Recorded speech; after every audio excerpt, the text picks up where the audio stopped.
The honourable member for Oshawa. Thank you, Mr. Speaker.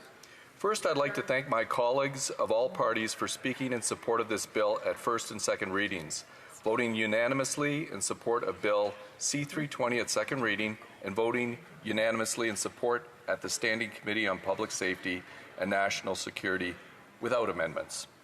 I'd also like to thank more than 5,000 of my Oshawa constituents for having made the time to support this important homegrown local effort.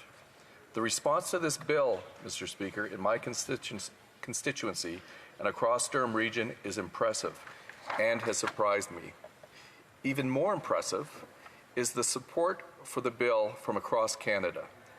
We've received positive comments and support from places far away from Oshawa, places including Abbotsford, Wainwright, Prince Albert, Saskatoon, Churchill, Thunder Bay, Cornwall, Essex County, Chicoutimi, Montreal, Shediac, Summerside, Antigonish, and Labrador. Mr. Speaker, it's clear that there's a huge appetite across the land for change and reform of our justice system. This bill is a small but significant step in achieving our shared goal. I'm also grateful to my Senate colleague, the Honourable Pierre Boisvenu, a survivor himself, for his continued support and counsel. And most of all, Mr. Speaker, to my constituent and survivor, Lisa Freeman. Lisa's very personal and decades-long story is the inspiration for this bill. Lisa Freeman is the author of the 2016 book, She Won't Be Silenced, the story of my father's murder and my struggle to find justice within the Parole Board of Canada. After years of fighting to have her family's voice heard as decisions were made about parole and the passage of information concerning the killer's movements inside Canada's correctional system, Lisa petitioned the federal government to amend the Charter of Rights for Victims of Crime and the Corrections and Conditional Release Act. For more than 2 decades, she has urged Correctional Services Canada and the Parole Board of Canada to provide victims of violent crime with a more timely disclosure on the movement of incarcerated individuals within the federal prison system. She has also urged the Parole Board to provide victims' families with open access to the parole process, which has shut out Ms. Freeman and her family's participation on several occasions in recent years. As I've stated before, this bill is intended to help families who are plunged into unfathomable situations, demoralized and re-traumatized by the actions of the Parole Board of Canada and Correctional Services Canada.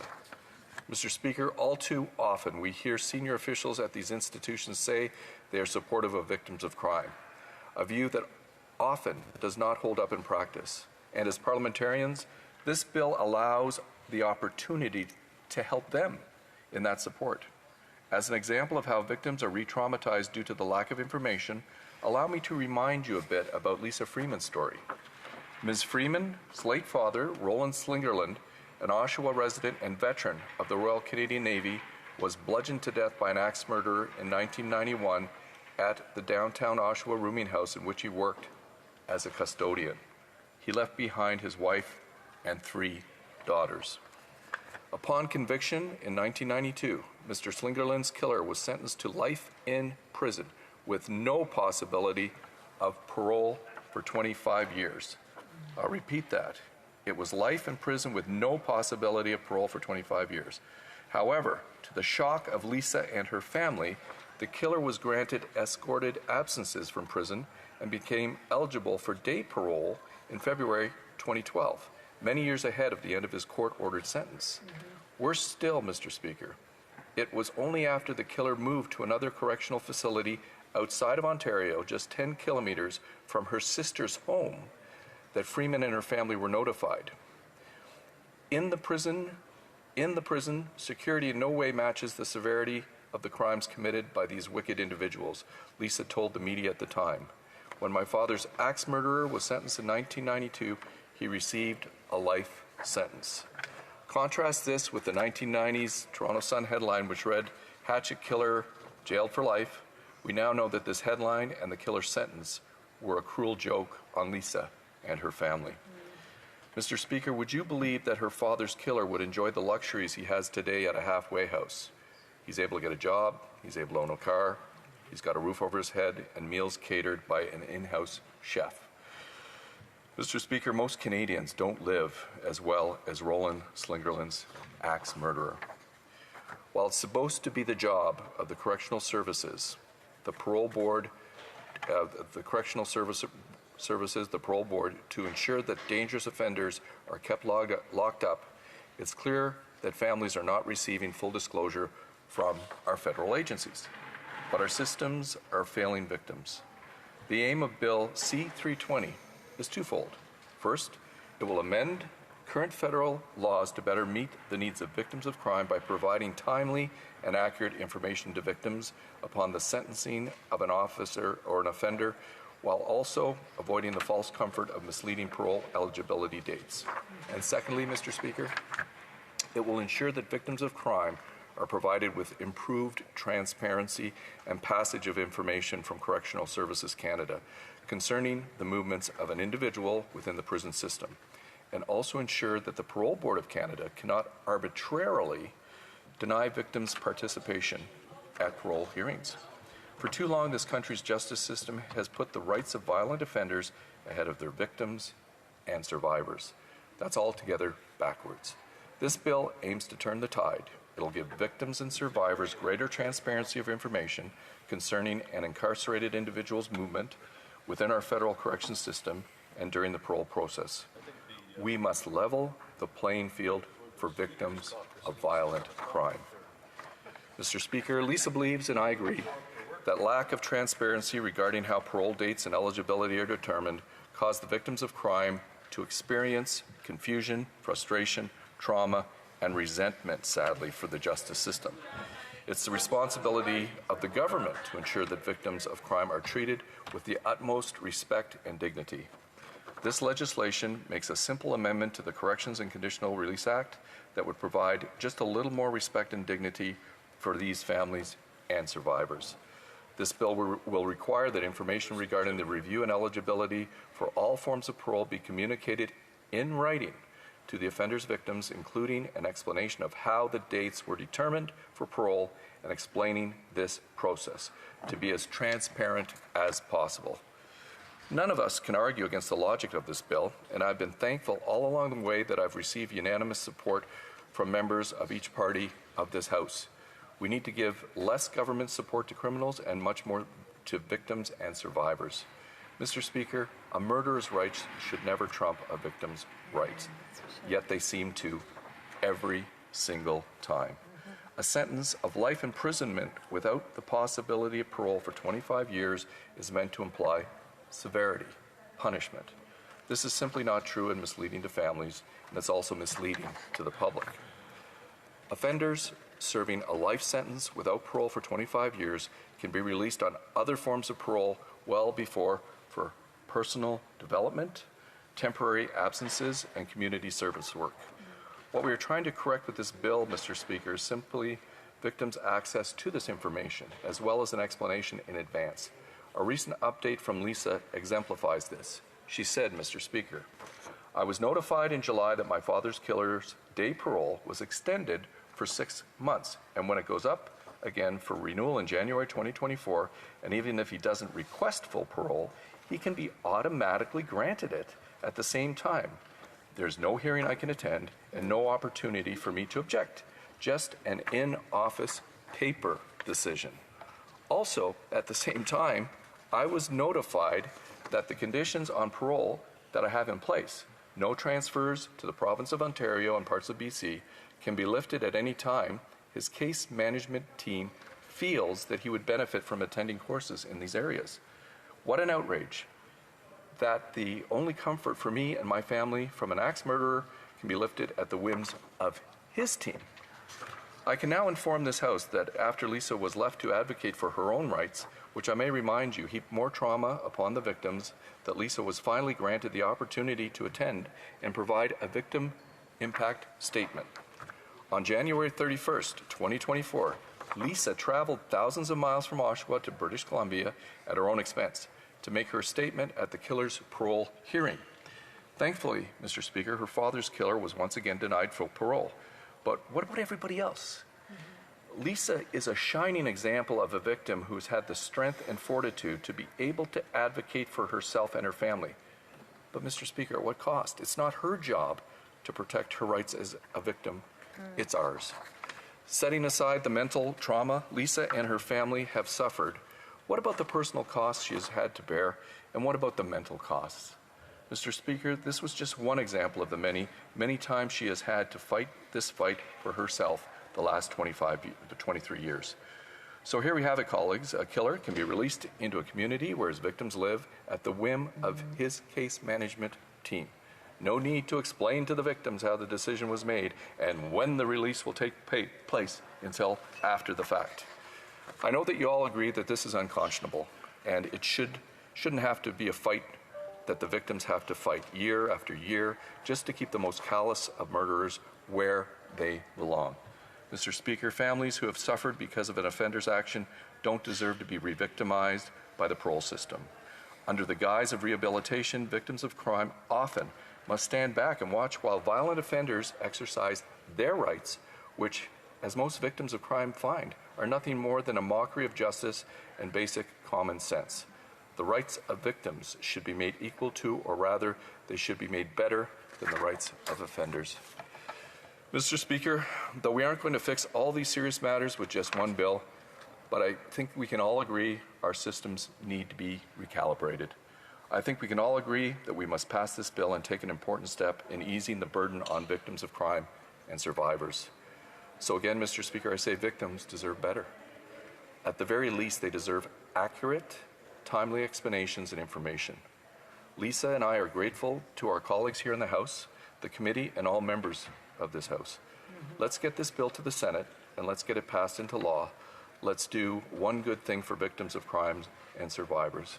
Mr. Speaker, I was just wondering, how much time do I have left? 3 minutes? I would like just to read a statement into the record from Lisa. My name is Lisa Freeman, and I am the inspiration for Bill C-320. I was 21 years old when my father, Roland Slingerland, was axed to death in Oshawa, Ontario. His murder brought the usual feelings that no one would expect: deep grief, trauma, and an overwhelming feeling of loss. As the years move along, the weight of the crime is so heavy to carry, but you do your very best to recover from the very worst thing that ever happened to you. If you are strong enough, you will participate in the parole process, something that is truly only for the brave, because everything you thought you knew or what you thought would happen doesn't. No one is locked away forever, no keys thrown away, and there's truly no life sentence for anyone other than the victims. I often say that if you are standing after the initial crime, navigating the parole system will bring you to your knees. Transparency is a word we often use, and Bill C-320 is based on that principle. Victims of crime be given crucial information about the offender who harmed them or their loved ones in a timely manner. By backing this bill, the weight of what victims of crime carry will be lessened considerably. I urge everyone here today to take my words into consideration and ask for your support in moving this bill to the next stage. Thank you very much, Mr. Speaker.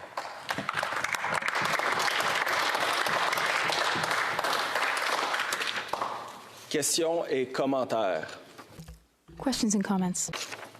L'honorable député de Caribou. The Honourable Member for Caribou Prince George. Mr. Speaker, and thank you to our honourable colleague from Oshawa. This is more of a comment rather than it is a question, Mr. Speaker, through you. I just want to congratulate our honourable colleague and thank him for his perseverance in putting forth Bill C-320. This is, Mr. Speaker, after all, probably, I think, if my math is correct, the third iteration of this. He has worked for over a decade on this type of legislation, much the same as our Senator Boisvenu in the Senate, retiring Senator Boisvenu. He has been a tireless advocate for victims' rights, and I just want to congratulate him and thank him for that. And through you, Mr. Speaker, I wonder if he's got any further comments that he'd like to add.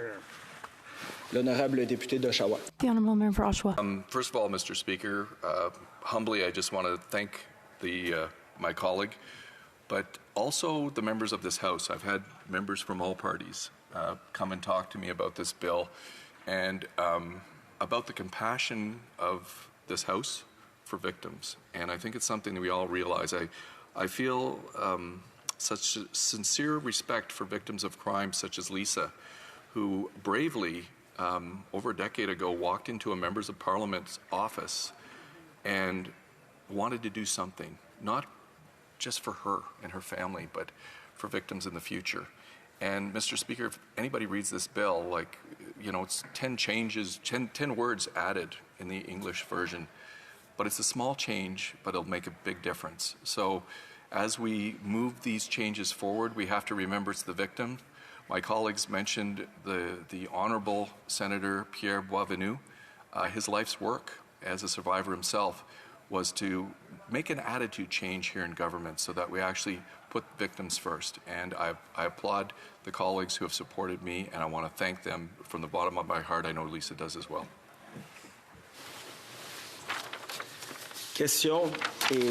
Questions and comments?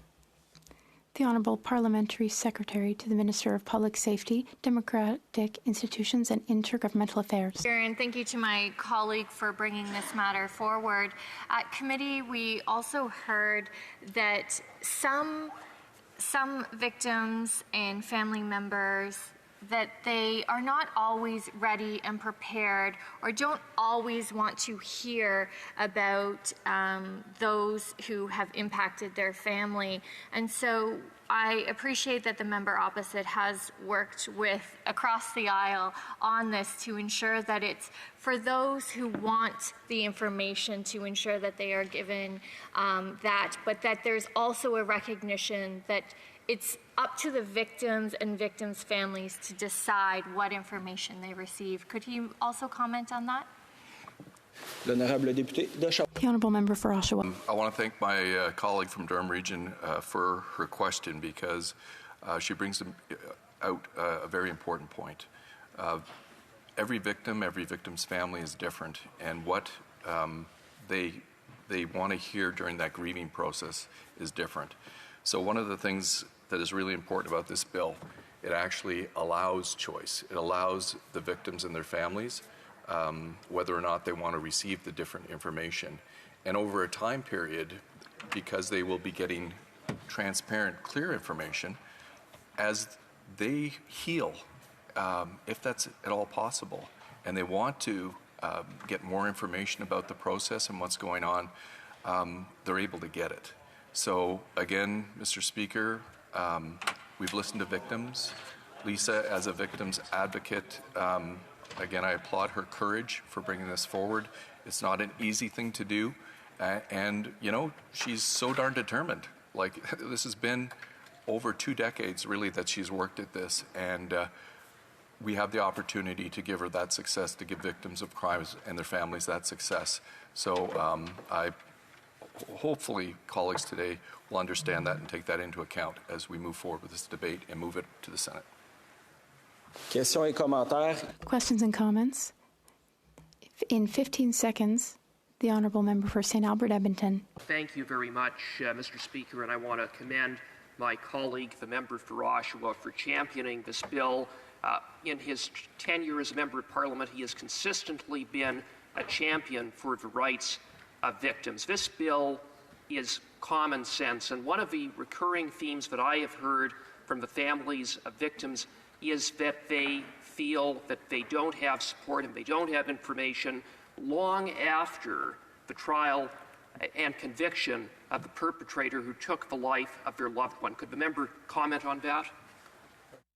Il ne reste plus de temps, donc le plus... There is no time remaining, so as quickly as possible, please. Just to say that the member is absolutely right, and we do need to do more. This is a small change, but it's going to make a big difference, and I thank him for his kind words and support.